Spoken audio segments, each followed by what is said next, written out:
Shalom, Lakem, que la paix soit avec vous. Avec vous, le pasteur Anani, dans ce thème intéressant aujourd'hui, les mots de la Bible. Le thème sous-étude dans cette vidéo, c'est Amen.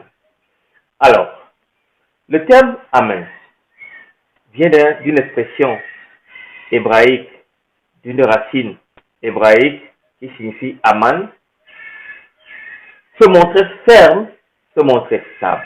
C'est un cri liturgique qui signifie sûrement, sûrement, et par conséquent est devenu une formule solennelle liturgique par laquelle l'auditeur soit accepte la validité d'une malédiction ou d'un serment. Nous voyons cela dans Deutéronome chapitre 27, versets 15 à 26, où le terme Amen apparaît plus de 13 fois. Alors, soit l'auteur ou l'auditeur accepte un message qui lui est salutaire, Jérémie 28, verset 6, ou soit il se joint à la doxologie comme dans le psaume 106, verset 48. Amen signifie non seulement un souhait, ainsi soit-il, mais aussi une affirmation, c'est vrai, c'est ferme, c'est en accord avec la vérité de Dieu. Comme le suggère la traduction par Luc, dans le texte de Luc chapitre 4, verset 25, en vérité, je vous le dis, ep aletheias de lego humain. Il y avait plusieurs veuves en Israël du temps d'Élie lorsque le ciel fut fermé 3 ans et 6 mois et qu'il y eut une grande famine sur toute la terre. Vous voyez, ici, le mot vient pour approuver en cette occasion solennelle de la prononciation du discours, mais ordinairement dans la liturgie, ce qui vient d'être dit. C'est pour cela, dans le nombre chapitre 5, verset 22, lorsque la femme était accusée d'adultère, elle allait au temple et le prêtre disait que ces eaux qui apportent la malédiction entrent dans tes entrailles pour te faire enfler le ventre et dessécher la cuisse. Et la femme dira Amen, Amen, pour prouver son innocence. Spécialement, après une louange, l'Amen peut décrire une espérance. Et nous voyons cela clairement dans 1 Chronique chapitre 16, verset 22. Béni soit l'Éternel, le Dieu d'Israël, d'éternité en éternité. Que tout le peuple dise Amen. Louez l'Éternel. Amen. Alléluia. Adonai. Il est significatif que Jésus l'emploie alors qu'il parlait normalement araméen. Il aurait pu dire Amen, Amen, Amar, Anna. Il utilise surtout à l'occasion des paroles qui disent sa tension de son espérance. Lorsqu'il nous dit dans Matthieu chapitre 10, verset 23, quand on vous persécutera dans une ville et dans une autre, je vous le dis en vérité, Amen. Vous n'aurez pas achevé de parcourir les villes d'Israël que le Fils de l'homme sera venu. Et son opposition au pharisaïsme.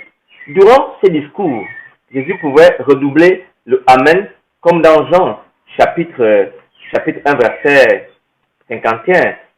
Il lui dit, en vérité, Lego auto, Amen, Amen, Lego, Amen. Vous verrez désormais le ciel ouvert et les anges de Dieu monter et descendre sur le Fils de l'homme.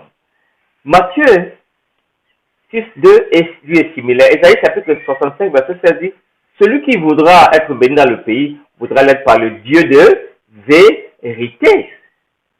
Le Dieu de l'Amen, dira la version Théo, parce qu'en hébreu c'est Baale Aman. Et celui qui jurera dans le pays jurera par le Dieu de vérité, car les anciennes souffrances seront oubliées, elles seront cachées à mes yeux. C'est la raison pour laquelle Christ donc personnifie ici la vérité du contenu même, en remplaçant l'introduction prophétique ainsi par l'Éternel. Il devient l'autorité du révélateur. Jésus-Christ est le oui de Dieu même qui réalise en lui toutes les promesses de l'Amen. C'est pour cela qu'Apocalypse dira, écrit à l'ange de l'église de Laodicée, voici ce que dit l'Amen, le témoin véritable et fidèle, le commencement de la création de Dieu.